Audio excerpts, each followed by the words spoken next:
I'm Commander Laura Riviera, 34, and I built a distinguished military career from the ground up, serving multiple combat deployments and developing training protocols now used across the Pentagon. For years, I financially supported my veteran father, covering his medical bills, business failures, and living expenses while he dismissed my service as pushing papers overseas. But when he publicly humiliated me at our hometown's veteran reunion, telling me to go home and stop embarrassing him in front of everyone, I made a decision that changed our relationship forever. Have you ever been completely dismissed by someone you sacrificed everything for? If so, drop your story in the comments. You're definitely not alone. Before I dive into what went down that night, let me know what city you're watching from. And if you've ever had to cut off someone who couldn't respect your worth, smash that like button and subscribe for more real stories about drawing the line when family crosses it. What happened when that general found me in the parking lot? You won't believe it. I was 7 when I first understood that my father was a hero. Not the cape-wearing kind, but the real type who carried himself with quiet authority and spoke about duty like other people talked about the weather. He'd served in the Army through the late 70s and early 80s, nothing glamorous by his telling, but the way other veterans nodded when he spoke told a different story. Every weekend seemed to bring another cookout, parade, or gathering where men with weathered faces and firm handshakes would clap him on the shoulder and swap stories I was too young to fully understand. I followed him everywhere. While other kids complained about boring adult parties, I collected challenge coins and listened to tales of distant bases with names I couldn't pronounce. My father never encouraged my fascination, but he didn't discourage it either. He'd let me tag along to the VFW hall, where I'd sit quietly in the corner, absorbing conversations about brotherhood and sacrifice that felt more important than anything happening at school. By the time I turned 18, enlisting felt as natural as breathing. I'd grown up surrounded by the language of service, the rituals of remembrance, the unspoken understanding that some things mattered more than personal comfort. My father didn't try to talk me out of it, but he didn't exactly celebrate either. When I told him I'd chosen a different branch, he just shrugged and said the military would teach me discipline I clearly needed. Basic training was everything the stories had promised and nothing like them at the same time. The physical demands I'd expected, but the mental transformation caught me off guard. I discovered I was good at leading, better at problem-solving under pressure, and surprisingly capable of earning respect from people who didn't give it easily. My letters home were full of pride and small victories, each one an attempt to bridge the gap between his service and mine. My first deployment came faster than expected. The letters I wrote from overseas were longer, more detailed, full of experiences I hoped would make him proud. I described the weight of responsibility, the bonds formed under stress, the way serving your country changed how you saw everything else. His responses were brief, usually about local news or family gossip, never acknowledging what I was going through or what it meant. When his construction business hit rough times during the recession, I didn't hesitate to help. The checks I sent weren't small, and they came regularly, even when my own finances were tight. He accepted them without much comment, the same way he'd accepted everything else I'd tried to give him over the years. When he needed surgery and his insurance coverage fell short, I covered the difference. When his truck broke down, I handled the repairs. It wasn't charity in my mind, it was what family did for each other. The pattern continued through multiple deployments and promotions. I'd send money when needed, visit when I could, and attend the same veteran events we'd gone to when I was a child. But something had shifted in those gatherings. I wasn't the wide-eyed kid in the corner anymore, but I wasn't quite welcome at the adults' table either. My father's introductions grew shorter, more vague, like my service was something mildly embarrassing rather than something to acknowledge. I told myself it was generational differences, branch rivalry, or just his way of keeping me humble. Veterans were notorious for their dark humor and casual insults, after all. But the dismissiveness felt personal, targeted, like he was actively working to minimize what I'd accomplished rather than simply failing to celebrate it. The financial support continued because he needed it, and despite everything, I needed to believe we still had the bond I'd treasured as a child. Every check I wrote, every bill I covered, Every time I showed up when he called was an investment in the relationship I remembered, the one where his approval mattered more than anyone else's.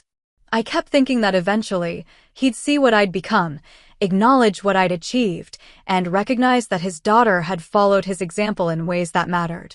But approval never came. Instead, I got tolerance, acceptance of my help coupled with a persistent suggestion that my service wasn't quite real, wasn't quite enough, wasn't quite worthy of the recognition he'd give freely to others. I watched him praise neighbors' sons who'd served shorter deployments in safer positions while introducing me as someone who helped out overseas when pressed for details. The cognitive dissonance was exhausting. At work, I led teams through complex operations, earned commendations, and advanced through ranks that demanded respect from everyone around me. At home, I was still the kid who'd tagged along to adult conversations, still waiting for permission to belong in spaces I'd earned the right to occupy. I started making excuses to skip some gatherings, claiming work obligations or prior commitments. The relief I felt when I didn't have to hear another dismissive introduction or watch him light up talking about someone else's achievements told me everything I needed to know about where we stood. But I kept writing the checks, kept answering the calls, kept hoping something would change. The hope was stubborn and stupid and completely resistant to evidence. I'd built my entire understanding of honor and service around his example, and admitting he didn't respect mine felt like admitting I'd misunderstood everything that mattered to me. So I kept showing up, kept supporting him financially and emotionally, kept waiting for the moment when he'd look at me with the same pride I'd seen him show for strangers. That moment was coming, but not in any way I could have anticipated. The shift started small, so subtle I almost missed it entirely. At a Memorial Day barbecue, I heard him telling a story about courage under fire that I recognized, not because I'd heard it before, but because it had happened to someone in my unit during our second deployment. He'd changed enough details to make it his own, but the core incident was identical, down to the specific equipment failure that had triggered the whole situation. I didn't call him out. Military stories had a way of traveling and morphing, and maybe he'd heard it from someone else who'd been there.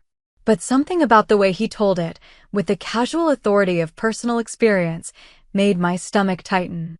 I started paying closer attention to his tales, cross-referencing them with my own knowledge and contacts from various deployments. More inconsistencies emerged. Dates that didn't line up with his service record, locations he claimed to have served that didn't match his actual assignments, specialized training he described that would have taken months he couldn't account for. The stories weren't complete fabrications, but they were enhanced, embellished, borrowed from other people's experiences and presented as his own. The worst part wasn't the lying itself, it was watching how easily everyone believed him, how readily they offered the respect and recognition I'd been craving for years. These same people who dismissed my actual combat experience as different or easier hung on every word of his fictional adventures. When I tried to contribute to conversations about overseas service, sharing experiences that had shaped me profoundly, I'd get polite nods and quick topic changes. But when he launched into detailed descriptions of operations he'd never participated in, the room would fall silent with attention. The double standard was so blatant it felt deliberate. I began noticing how he positioned us differently at social events. He'd introduce other veterans by their rank and service record, but I was always just my daughter or the kid. If pressed for details about my military career, he'd offer vague responses that made it sound like I'd spent my time filing paperwork at some remote base. When people persisted with questions, he'd change the subject entirely. The financial dynamics started feeling different too. What I'd seen as family support began looking more like payment for his silence about my actual accomplishments. He was comfortable taking my money, comfortable calling when he needed help, but he couldn't stand the idea of anyone knowing where that help came from or what I'd done to earn it. His new circle of friends, mostly older veterans he'd met at the local American Legion, seemed to mirror his attitude. They'd make casual comments about modern military service being softer or easier, about how today's soldiers had it better than their generation. When I was present, these comments felt pointed, designed to put me in my place before I could claim equal standing. I started documenting the inconsistencies, not to confront him, but to convince myself I wasn't imagining the problem. Dates, places, unit designations, I had access to enough official records to verify basic facts, and the pattern was clear. He was living off borrowed valor while actively diminishing mine. The realization was devastating, but it also explained things that had never made sense before. His reluctance to discuss specifics about his own service, his discomfort when other veterans asked detailed questions, the way he'd redirect conversations away from military topics when anyone with real knowledge was present. I'd spent my entire adult life trying to live up to an example that was largely fictional, seeking approval from someone who couldn't afford to acknowledge my achievements because they highlighted his own limitations. Every deployment I'd completed, every promotion I'd earned, every real accomplishment on my record made his fabricated stories look smaller by comparison. The anger, when it finally came, was clean and clarifying. I wasn't upset about the lies themselves. People embellish, and veterans especially had a tradition of tall tales. I was furious about the hypocrisy, the way he'd accepted my sacrifices while systematically undermining my credibility, the years I'd spent funding his lifestyle while he worked to ensure I'd never receive the recognition I'd actually earned. But anger wasn't enough to break the pattern. I still showed up to family events, still answered his calls, still wrote checks when he needed them. The hope was harder to kill than the respect, and some part of me kept believing that if I just proved myself thoroughly enough, definitively enough, he'd have no choice but to acknowledge what I'd become. That illusion was about to shatter completely. The invitation arrived on official letterhead, addressed to my work office rather than my home. The annual veteran reunion in our hometown had grown into a significant event, drawing military families from across 3 counties and featuring speakers, memorial services, and formal recognition ceremonies. They were requesting my presence as an honored guest, specifically acknowledging my recent promotion and service record. I'd been to this reunion before, always as my father's daughter, always standing in the background while he held court with his stories and borrowed authority. This time, they wanted me there in my own right, wearing my dress uniform, representing everything I'd actually accomplished rather than everything he claimed to have done. The recognition felt long overdue and slightly surreal. After years of being introduced as someone who'd helped out overseas, official acknowledgement of my service record felt like validation from an unexpected source. I accepted immediately, requested leave, and arranged for my dress uniform to be properly fitted and updated with my current rank insignia. I didn't tell my father about the invitation. Some instinct warned me that he'd find a way to diminish it, to make it about him somehow, or to convince me it wasn't as significant as it felt. I wanted to walk into that reunion as myself, not as his disappointment, and see what happened when people met me as a military professional rather than as his offspring. The morning of the event, I spent extra time preparing. The uniform was perfect, every detail regulation and pristine. My ribbons told the story of deployments, commendations, and leadership positions that spoke for themselves. Looking in the mirror, I saw someone who'd earned the right to be there, regardless of family connections or anyone else's approval. I arrived at the reunion hall early, before the crowds, but after the organizers had finished their setup. The registration table was staffed by volunteers who greeted me with genuine warmth and obvious respect. They knew who I was, knew what I'd done, and treated me like someone whose presence mattered to the event's success. "Commander, we're so honored to have you here," the lead volunteer said, using my rank naturally and without hesitation. "Your table is reserved near the front, and General Morrison specifically requested to meet you during the reception." The difference was immediate and intoxicating. These people saw me as I actually was, not as a diminished version of someone else's story. They understood military hierarchy, recognized the significance of my rank and service record, and treated me accordingly. For the first time in years, I felt like I belonged in a room full of veterans. I was reviewing the evening's program when my father appeared beside me. He'd arrived with his usual group of friends, all of them dressed in casual clothes scattered with military-themed accessories, unit patches, veteran ball caps, pins commemorating conflicts they may or may not have actually participated in. The contrast between their approach to military identity and mine couldn't have been starker. He looked at my uniform, at the registration badge identifying me as an honored guest, at the obvious deference I was receiving from event staff, and his expression shifted through several emotions too quickly for me to catalog. Surprise, confusion, something that might have been pride, and then, unmistakably, anger. "What are you doing here?" he asked, loud enough for his friends to hear, but not quite loud enough to draw attention from the broader crowd. "I was invited," I replied, keeping my voice level and professional. "As an honored guest." His friends clustered closer, sensing drama. I recognized most of them from previous gatherings, the men who'd laughed at his stories, who'd nodded along when he dismissed my service, who'd treated me like an inconvenient reminder of modern military service they didn't respect or understand. "Invited by who?" he demanded, as if my presence were some kind of mistake that could be corrected once the proper authorities understood the situation. Before I could answer, he'd made his decision about how this needed to go. In front of the registration table, in front of his friends, in front of anyone close enough to hear, he looked at me with undisguised contempt and said the words that would end everything between us. "Go home and stop embarrassing me.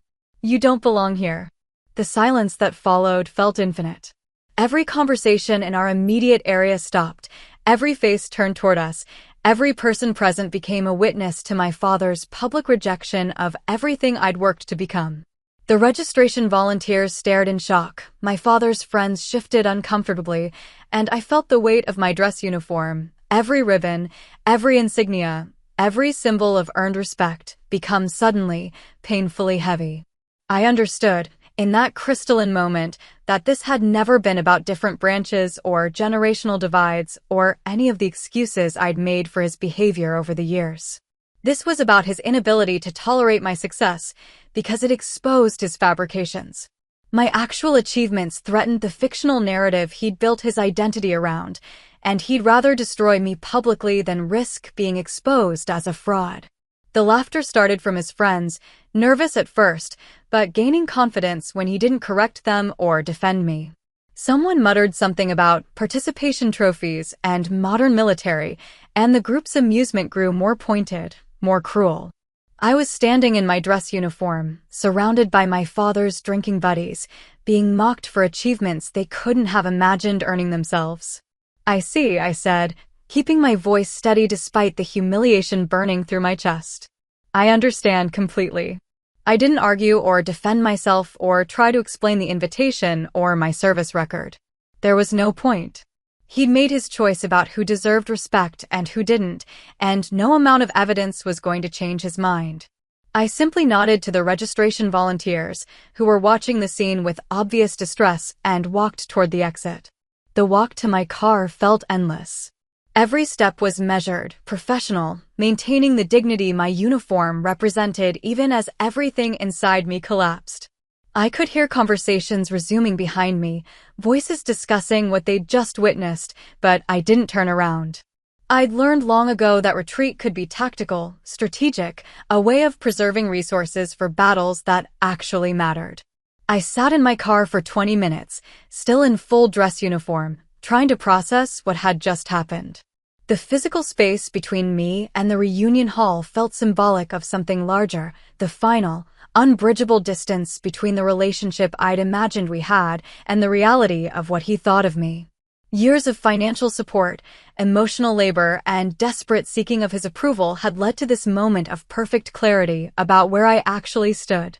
My phone buzzed with a text from Martinez, a close friend from my unit who knew I was attending the reunion. "How's it going?" "Living it up with the brass." I stared at the message for a long time before typing back, "Heading home early." Long story. He called immediately, because that's what good soldiers do when something feels wrong. I answered on the third ring, and his familiar voice provided an anchor I didn't realize I needed. "What happened?" he asked, cutting straight to the point the way military training had taught us both. I told him everything: the invitation, the preparation, my father's reaction, the public humiliation, the drive to my car where I was currently sitting in full dress uniform feeling like an idiot for ever thinking this would go differently. The story spilled out without editing, raw and complete, because Martinez had earned the right to hear the truth about everything. "Stay put," he said when I finished. "Don't leave yet." "Why?" I asked, though some part of me was already hoping he had a plan that would make this evening salvageable. "Because you didn't do anything wrong, and running away isn't going to fix it. You were invited there as an honored guest for a reason. Don't let some bitter old man's insecurity take that away from you." He was right, of course. I'd spent years allowing my father's opinion to define my worth, to determine whether my service mattered, to decide if I belonged in spaces I'd earned the right to occupy. Letting him drive me away from an event where I'd been specifically recognized and honored would be giving him exactly what he wanted, confirmation that his version of reality was the one that mattered. I checked my reflection in the rearview mirror.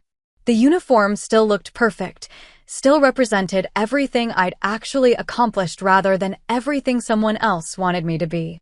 My ribbons hadn't changed meaning because my father couldn't stand to acknowledge what they represented. My rank hadn't lost significance because he preferred the company of people who wouldn't question his stories. "You're right," I told Martinez. "I'm going back in." "Damn right you are," he said. "And when you do, you walk in there like you own the place. Because you earn the right to." The decision to return wasn't about proving anything to my father or his friends. That ship had sailed the moment he chose public humiliation over private conversation. This was about honoring the invitation I'd received, respecting the people who'd wanted me there, and refusing to let someone else's dysfunction determine whether I belonged in spaces I'd earned access to. I gave myself 5 more minutes in the car, using the time to compartmentalize the emotional damage and focus on the professional responsibility I had to the event organizers.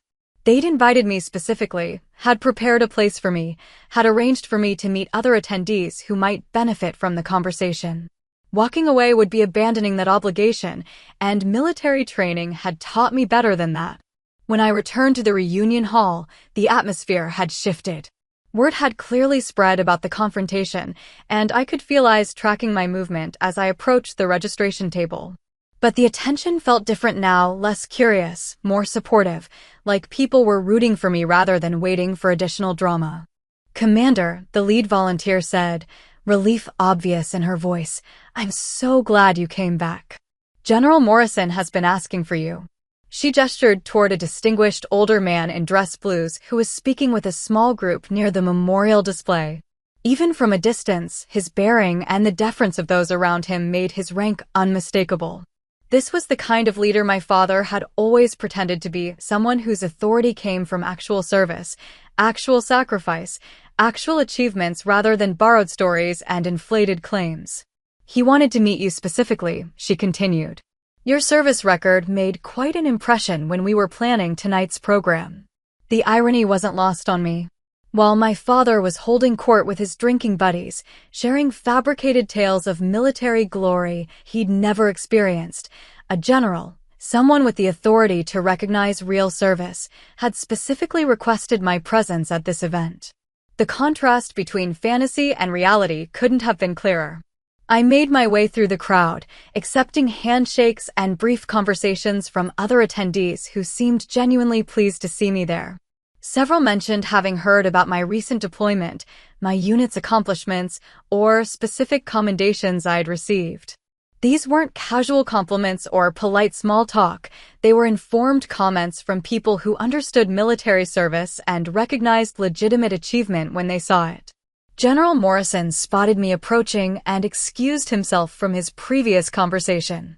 His handshake was firm, his eye contact direct, and his bearing everything my childhood images of military leadership had promised. This was what earned authority looked like, what real command presence felt like, what decades of genuine service produced in a person. "Commander," he said, using my rank with the same natural authority I'd heard from the registration volunteers. "I've been looking forward to meeting you. Your work training new recruits has earned significant attention at the Pentagon. The reports from your commanding officers have been exceptional." The conversation that followed was the kind I'd been waiting my entire military career to have with someone from my father's generation. General Morrison asked informed questions about my service. understood the challenges of modern deployment operations, and treated my experiences as valuable and worthy of respect. He spoke about leadership, about the responsibility of training the next generation of military personnel, about the evolution of warfare and the unchanging importance of character under pressure. "The military needs more officers like you," he said as our conversation wound down.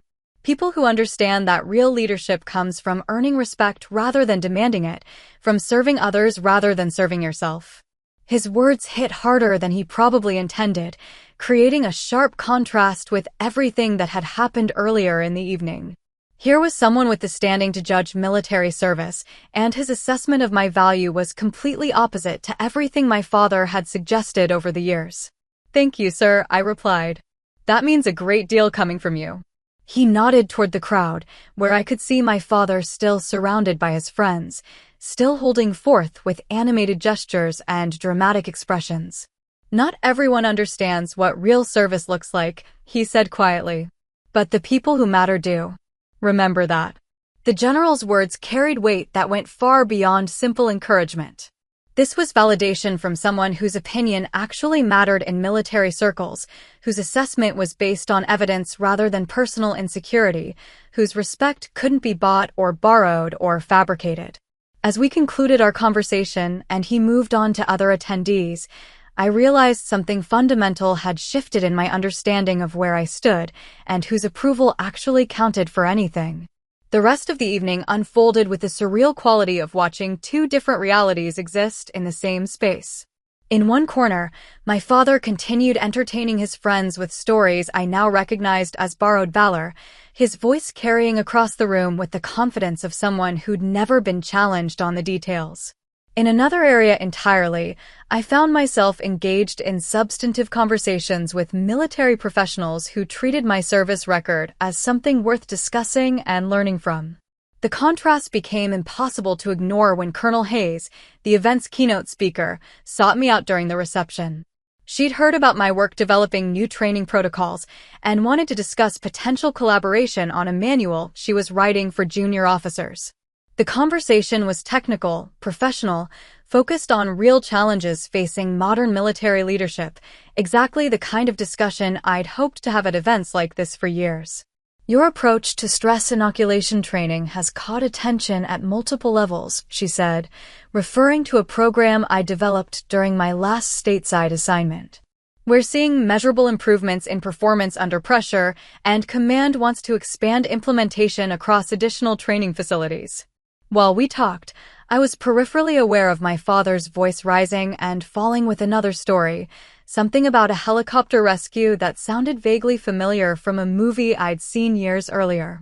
His audience laughed at the appropriate moments, asked leading questions that allowed him to embellish further, and treated him like the military hero he'd always wanted to be but never actually was. The cognitive dissonance was staggering. In one conversation, I was being recognized for actual innovations in military training, discussed as a professional whose expertise had value at the institutional level.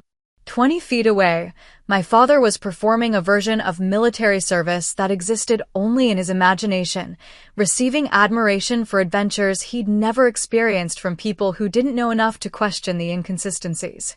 "I'd like to invite you to present your findings at next year's training symposium," Colonel Hayes continued. "Your data on retention rates and performance metrics would be valuable for the broader military education community." The invitation was significant, the kind of professional recognition that could influence career advancement and provide platform for broader influence within military training circles. It was also exactly the sort of opportunity my father would have dismissed as just paperwork or not real military work, despite his complete inability to qualify for such recognition himself. As the formal program began, the difference in our standing became even more obvious. My father remained seated with his friends in the general audience, while I was invited to join the honored guests at the front of the room. The program included recognition of various military achievements, memorial tributes to fallen service members, and presentations highlighting significant contributions to military service and community support. When my name was called for recognition of distinguished service, the applause was genuine and sustained. I stood, acknowledged the recognition professionally, and felt the weight of actual earned respect from people whose opinions were based on evidence rather than preference. Looking out at the audience, I could see my father's face clearly, not proud, not supportive, but resentful and diminished. The recognition wasn't elaborate or lengthy, but it was real. My service record was read accurately, my achievements were presented without embellishment, and the citation focused on measurable contributions to military effectiveness and personnel development. Everything my father had been pretending to be for years was there in official language, documented accomplishments, and institutional recognition. During the memorial portion of the program, I found myself thinking about the soldiers I'd known who'd made the ultimate sacrifice, people whose service was beyond question, whose contributions were measured in lives saved rather than stories told, whose families would never have to wonder whether their loved one's military service was worthy of respect and recognition. The perspective was clarifying. I'd been seeking approval from someone whose own military service, while honorable, was being systematically inflated and mythologized to compensate for personal insecurity. Meanwhile, I'd been minimizing my own achievements, allowing his dysfunction to diminish accomplishments that spoke for themselves when presented to people with the knowledge and authority to evaluate them properly. As the evening concluded, several attendees approached me with follow-up questions about my work, invitations to future events, and expressions of appreciation for my service that felt both professional and personal. These weren't courtesy interactions or polite social obligations, they were meaningful exchanges between military professionals who recognized each other as equals. My father left early with his friends, avoiding any direct interaction with me, but making sure his departure was visible to anyone paying attention. The message was clear. He couldn't tolerate being in a space where my actual achievements overshadowed his fabricated ones, where his stories had to compete with documented reality. But by then, his opinion had lost the power to define my worth or determine my place in military circles. The aftermath wasn't immediately dramatic. I drove home in my dress uniform, feeling simultaneously exhausted and energized, finally understanding the difference between seeking approval and earning respect. The evening had clarified something I'd been struggling with for years, the distinction between family loyalty and professional dignity, between supporting someone and enabling their dysfunction. Over the next few days, I made decisions that felt both inevitable and overdue. When my father called asking for help with a medical bill, I politely declined. When he needed assistance with VA paperwork, I suggested he contact the appropriate office directly. When relatives began calling to ask what had happened at the reunion, I explained the situation clearly and completely, without editorializing or seeking sympathy. He told me to go home and stop embarrassing him, I said when my aunt pressed for details. So I'm honoring his request by going home and staying there. The story spread quickly through our extended family and military community. People who'd witnessed the confrontation shared their perspective, often expressing shock at my father's public rejection of my service. Others who'd known both of us for years began reevaluating patterns they'd noticed, but never questioned, the way he'd accept my financial support while dismissing my military career. His tendency to embellish stories in ways that became more obvious once people started paying attention. Professional opportunities continued to develop. Colonel Hayes followed through on her invitation to present at the training symposium. General Morrison recommended me for a committee position that would influence future military education policy. And my commanding officer mentioned that my recent recognition had been noted by personnel responsible for promotion decisions. The contrast with my father's situation became increasingly stark.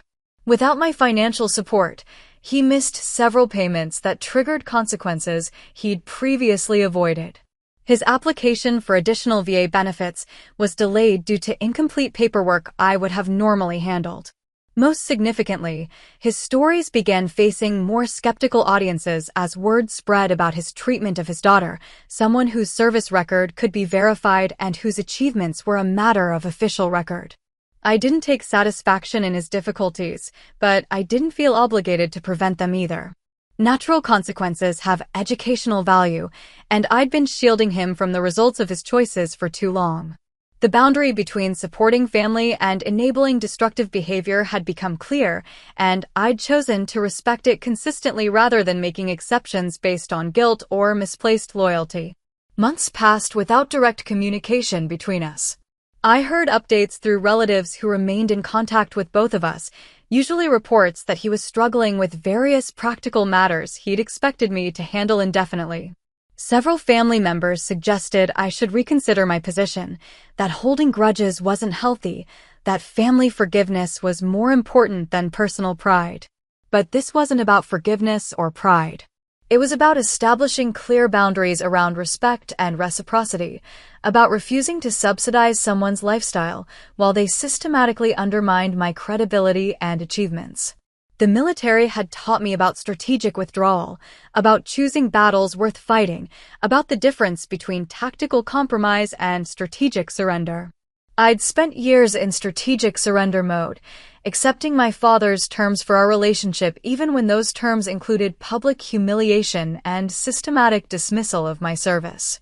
The reunion had forced me to recognize that no amount of financial support or emotional accommodation was going to change his fundamental need to diminish my achievements to protect his fabricated identity. The decision to maintain distance wasn't punitive, it was protective. I needed space to build relationships based on mutual respect, to develop professional opportunities without worrying about family interference, to exist in military circles where my service record spoke for itself rather than being filtered through someone else's insecurity. 6 months after the reunion, my father appeared at my door unannounced, looking older and less certain than I remembered. The conversation that followed would test every boundary I'd established and every lesson I'd learned about the difference between reconciliation and capitulation. He stood on my doorstep in civilian clothes that looked like they hadn't been updated in years, holding a folded newspaper and wearing an expression I'd never seen before, something between shame and confusion. Like someone who'd gotten lost and was finally asking for directions. "I didn't know they thought so highly of you," he said without preamble, gesturing vaguely with the newspaper. "There's an article about the training symposium. Your picture's in it." I recognized the publication, a regional military magazine that covered personnel movements, policy changes, and professional achievements across multiple installations. My presentation on stress inoculation training had apparently merited coverage, including a photograph and quotes from several senior officers about the program's effectiveness. "May I come in?" he asked, and something in his voice suggested the answer wasn't guaranteed. I let him in, offered coffee, and waited. The silence stretched uncomfortably while he examined my living room like he was seeing it for the first time, the commendations on the wall, the professional photographs, the books on military leadership and training methodology. Physical evidence of the career he'd spent years dismissing as somehow less legitimate than his own fabricated adventures. "People have been asking me questions," he said finally. "About the reunion. About why I said what I said. About what you've been doing all these years." I didn't respond immediately, recognizing this as the opening to a conversation I'd been expecting but not anticipating. He needed something from me: absolution, explanation, permission to restart our relationship on the same terms as before. But the evening at the reunion had taught me that some changes were irreversible, that certain lines couldn't be uncrossed once you'd chosen to step over them. "And what have you been telling them?" I asked. He shifted uncomfortably, the newspaper still folded in his hands like evidence he wasn't sure how to present. "I've been saying it was a misunderstanding. That I didn't realize how far your career had advanced. That maybe I spoke too quickly." The language was careful, calculated to minimize his responsibility while suggesting that circumstances had changed rather than acknowledging that his behavior had been inappropriate from the beginning. It was the kind of diplomatic non-apology that preserved his dignity while testing whether I'd be willing to pretend the reunion had never happened.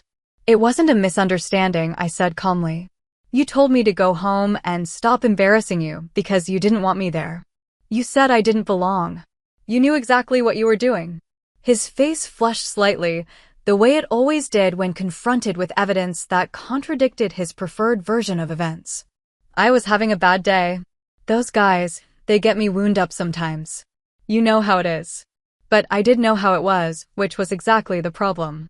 I knew about the stories he told that weren't quite true, about the way he accepted recognition for achievements that weren't quite his, about how my success threatened the narrative he'd built around his own military service. The reunion hadn't been an aberration, it had been the logical culmination of years of resentment and insecurity. I know exactly how it is, I agreed. That's why things need to be different now.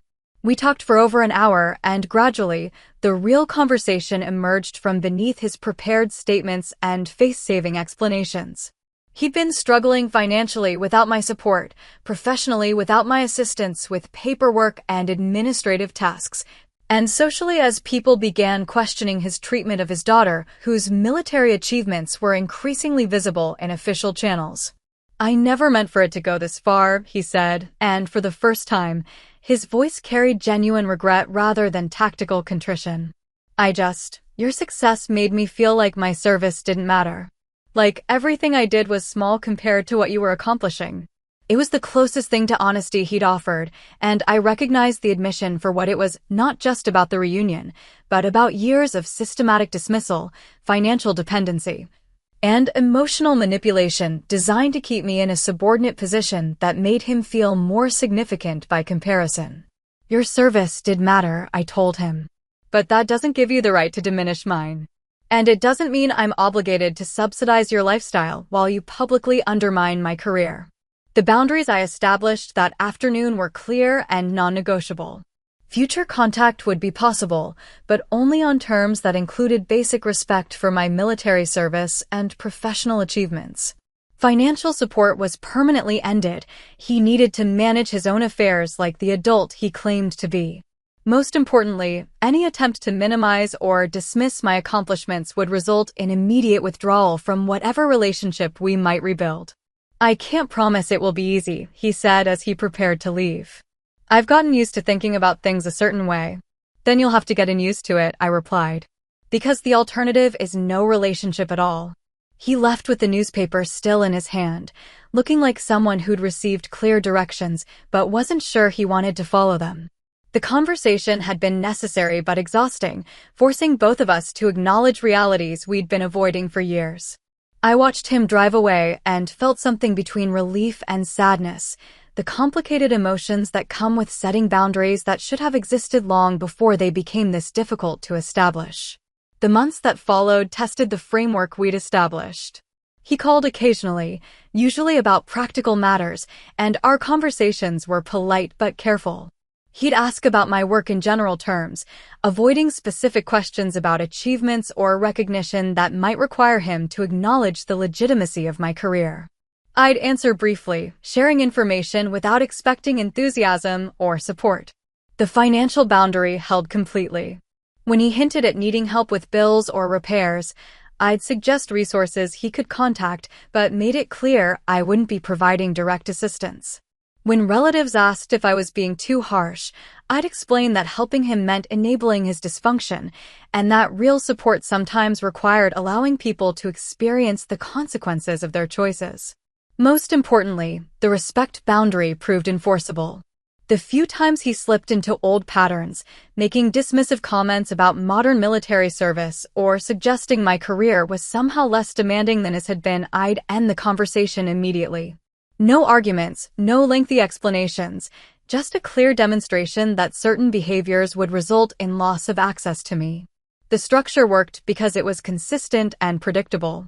He learned exactly what would happen if he crossed established lines, and more importantly, he learned that I was willing to enforce those consequences regardless of family pressure or personal cost. The relationship that emerged was smaller than what we'd had before, but it was based on mutual respect rather than his need for validation and my desperate seeking of his approval. Professional recognition continued to develop independent of family dynamics. My work on training protocols led to additional speaking opportunities, consultation requests, and eventually a position on a Pentagon committee developing new approaches to military education. The career advancement I'd been hoping my father would acknowledge became irrelevant to his opinion. I'd found validation from sources that actually mattered in my professional field. 2 years after the reunion, I received notification that I'd been selected for promotion to a position that would involve significant responsibility for training policy across multiple installations. The recognition represented everything I'd worked toward throughout my military career, validation from the highest levels that my contributions had institutional value. I didn't call my father to share the news. By then, I'd learned to celebrate achievements with people who could appreciate them fully rather than seeking approval from someone who could only offer conditional, diminished recognition. The promotion was significant enough to merit coverage in multiple military publications, so he'd learn about it eventually if he chose to pay attention. But that evening, as I reviewed the official notification and considered what the advancement meant for my career trajectory, I realized I was no longer waiting for his pride or approval to make my achievements feel real. The little girl who'd followed him to every veteran gathering, hoping to earn a place in his world, had grown into someone who'd built her own world where merit was measured by evidence rather than opinion. The recognition I'd craved from him for so many years had become irrelevant because I'd found it from sources that actually understood what I'd accomplished and why it mattered.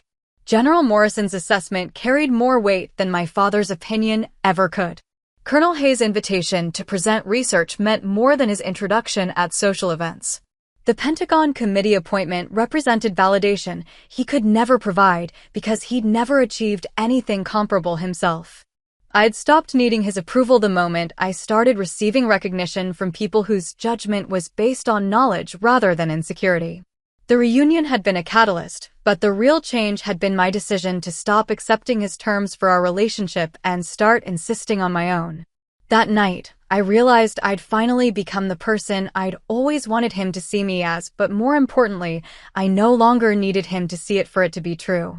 The final confrontation came, as these things often do, when I least expected it. 3 years after the reunion, I was attending a change of command ceremony at a nearby installation when I spotted my father in the audience. He was alone this time, wearing a suit instead of the military-themed casual wear that had become his signature, looking older and somehow diminished in the formal military setting. Our eyes met across the ceremony space, and I saw him recognize not just me, but the significance of my presence there. I was in dress uniform, seated with other senior officers, clearly present in an official capacity rather than as a spectator. The contrast with our last public military encounter couldn't have been more obvious. This time, my place was unquestionable, my rank visible, my role in the proceedings legitimate and documented. After the ceremony, he approached me with careful steps, like someone navigating unfamiliar terrain. The crowd around us included several officers I worked with regularly, people who knew my service record and treated my opinions with professional respect. He couldn't dismiss me as an embarrassment here without looking foolish himself. "I saw your name in the program," he said, gesturing toward the official ceremony materials. "Distinguished guest." That's quite an honor. I'd been invited to participate in the ceremony because of my role in developing training protocols that the incoming commander would be implementing. It was professional recognition at the highest level, acknowledgement that my work had institutional significance beyond individual achievement. The kind of honor he'd spent years suggesting I could never earn. "It's been a privilege to contribute," I replied, keeping my response professional and brief. Around us, other officers were engaged in post-ceremony networking, discussing policy implications and professional opportunities with the casual authority that comes from earned expertise. He stood there for a moment, clearly wanting to say something more substantial, but lacking the framework for a conversation that acknowledged the reality of what I'd become. The little girl who'd followed him to veteran events was gone, replaced by someone whose military accomplishments exceeded his own and whose professional standing was beyond his ability to diminish or dismiss. "I've been thinking about what you said," he finally continued, his voice lower now, more private. "About respect and boundaries. About how I treated you at the reunion." I waited, recognizing this as potentially the conversation we'd been avoiding for years, but needed to have eventually. The ceremony setting provided a natural limitation on how long or dramatic the discussion could become, which felt appropriate for the careful boundaries we'd established.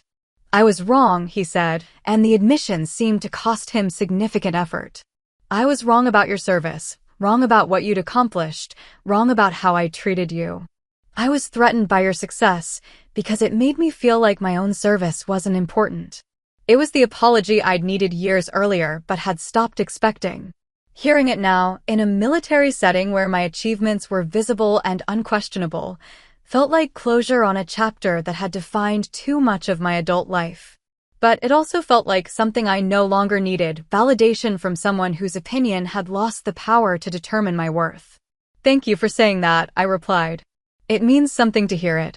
We talked for a few more minutes, carefully and with obvious effort on his part to avoid the dismissive language that had characterized our interactions for so many years. He asked about my current assignment with genuine interest rather than skeptical questioning, acknowledged specific achievements he'd read about in military publications, and expressed something approaching pride in what I'd accomplished. But the conversation felt more like historical reconciliation than emotional reunion. The damage from years of systematic dismissal couldn't be erased by a single apology, no matter how sincere. The boundaries I'd established were protective rather than punitive, and they needed to remain in place regardless of his changed attitude. I hope we can have a better relationship going forward, he said as other ceremony attendees began dispersing around us. We can have an honest relationship, I corrected. One based on mutual respect and realistic expectations. But it won't be the same as what we had before because I won't accept the same terms. He nodded, seeming to understand that forgiveness didn't mean forgetting, that reconciliation didn't equal restoration of previous dynamics. The relationship we might rebuild would need to acknowledge what had happened and incorporate safeguards to prevent it from happening again. As he walked away, I realized that the reunion confrontation had ultimately done both of us a favor. It had forced me to recognize that I didn't need his approval to validate my service or define my worth. And it had eventually forced him to confront the reality that his behavior had consequences, that family relationships required mutual respect rather than one-sided accommodation. The little girl who'd craved his recognition was gone, replaced by someone who'd earned respect from people whose opinions actually mattered in her professional field. The veteran reunion had been the moment I'd stopped being his disappointing daughter and started being my own accomplished person. 3 years later, standing in my dress uniform at an official military ceremony where my expertise was valued and my contributions were recognized, I understood that the best revenge against dismissal was indisputable success. The general had saluted me that night at the reunion, but more importantly, I'd learned to salute myself. So that's my story.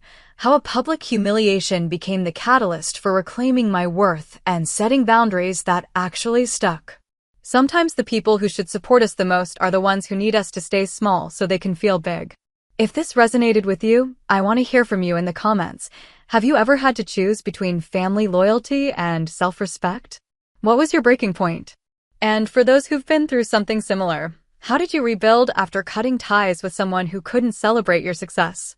Hit that like button if you believe respect should go both ways, even in family relationships. Subscribe and hit the notification bell because I share more stories about standing up for yourself and knowing your worth every week. And here's my question for you. Do you think I was too harsh cutting off financial support, or was it necessary to make my point? Let me know what you would have done in my situation. Your story might help someone else who's struggling with the same choice. Thanks for listening, and remember, you don't need anyone's permission to be proud of what you've accomplished.